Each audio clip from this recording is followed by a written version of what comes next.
What's up, everybody? Rod J here. Take a look at another beer. Going to take a look at one that is from Avery Brewing. This is actually their Karma. I have not had this one previously. This is actually a limited release and is considered to be a style of a Belgian ale. So I'm a big fan of some of the Belgian type beers.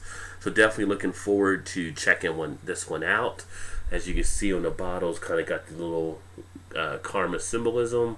Nothing else too much really on the bottle besides that. So we'll say on here on the side, inspired by the principle of karma and the wonderful farmhouse and pale ales of Belgium, we have created this bright and estery Belgian style ale with a beautiful amber hue.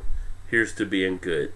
Brewed with Rocky Mountain water, malted barley, imported Belgian specialty, malts, hops, and Belgian yeast. So Avery Brewing, I have been a fan of some of their beers. In fact, everyone I've had I've pretty much liked. So I'm looking forward to definitely checking this one out. They're actually out of Boulder, Colorado, if you're not familiar with them. Now it says for this one to also try to serve in a Trappist glass, tulip, or tumbler. That's kind of going off some of the rate beer recommendations. I'm actually going to just go ahead and use a shaker glass though. I think on a beer like this, Belgian ale, that it should be okay. We'll check it out. We'll see. A lot of times when they talk about those different glasses, doesn't really matter as much on some of the beers. Some you can get away with a different glass. And no matter what glass, they all go down pretty easy. It's just how they open up inside those glasses which makes a difference. So go ahead and get it in the glass here. And we can get it up there so you can check it out. This one actually pours out a nice golden copper. The head itself, less than a finger of head. The head is barely off-white. It's got some bubble action in there, but kind of more of a creaminess type head. But it's more of a creamy type head, and it's already starting to dissipate some. But I will tell you this, without even checking for the aroma, I can already smell some of the Belgian yeast coming out of it, so that's always a good sign. Should be a nice, good aroma when I do check that here in a second. Outside of that, on the other part of the appearance, as we put it up here, you do see there is some haziness and cloudiness. Not as much clarity where you can see through to the other side with this one.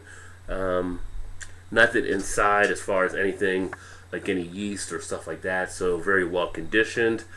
And that's the appearance. So let's go ahead and get an aroma. So on the aroma, do get a nice amount of that yeast smell. As I mentioned, you're getting that Belgian type yeast. You're getting a good bread smell coming out of this beer. Definitely being led by the malts, making it more of a malt forward type beer.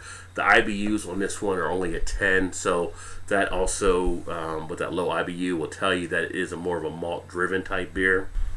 Some nice sweetness, a little bit of a roasted caramel type smell in there as well. Maybe a little bit of a toffee caramel type sweetness that you usually get on some of the Belgian type ales. But as far as the aroma, it does match up nicely to what you would expect. Go ahead and get a taste. So on the taste, very limited on any type of bitterness. Again, 10 IBUs, so you're not expecting to be a lot of bitterness. As far as the texture, do come across the texture as being more watery. It's not as dry as what I would usually like some of the beers and even some of the Belgian ales to be, so you do have that watery texture in there, but it does finish nicely as well. As far as the body is a light to medium body. You're only getting a 5.4 ABV, so slightly more than some of, say, the session IPAs that are out there. You can probably have a couple of these, 2-3 of these, and still be just as fine. Nothing else really jumping out as far as the taste.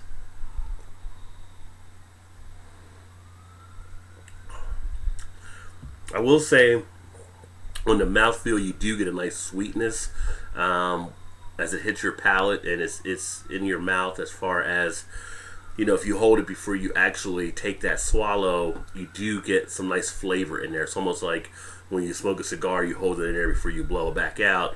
You kind of get that kind of a benefit with this beer, which is kind of nice too. Nothing else really jumps out. So I mean, overall, it's an okay beer. So I wouldn't stack it up too high against a lot of the other Belgian ales that are out there. But for something like this that Avery's doing, I give them a little bit of props. I think it's pretty good on what they put together. I think when you look at the overall appearance, you get the color and the look of a Belgian ale for what you would expect. With a lot of those, you do have the cloudiness in there. You're not getting much of the glass lacing though, so a lot of Belgian ales will have better glass lacing. As far as the aroma, you do get that Belgian sense. You do get that yeast, that breadiness, that sweetness that you would expect for a Belgian ale. And as far as the taste is there, just a little more watery than you would expect, kind of an Americanized version. So overall, I think it's an okay beer. If you've had this one before, let me know. Put some comments in the comments section. Tell me what you thought about it. Again, this is Avery Brewing and their Karma. So with that, I appreciate you swinging by. Check out another video.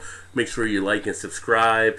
If you did like the video and you want to make sure you're up to speed on the other ones as they come out. But outside of that, I say cheers, and I look forward to seeing you in the next one. I used to sell yayo back in the day.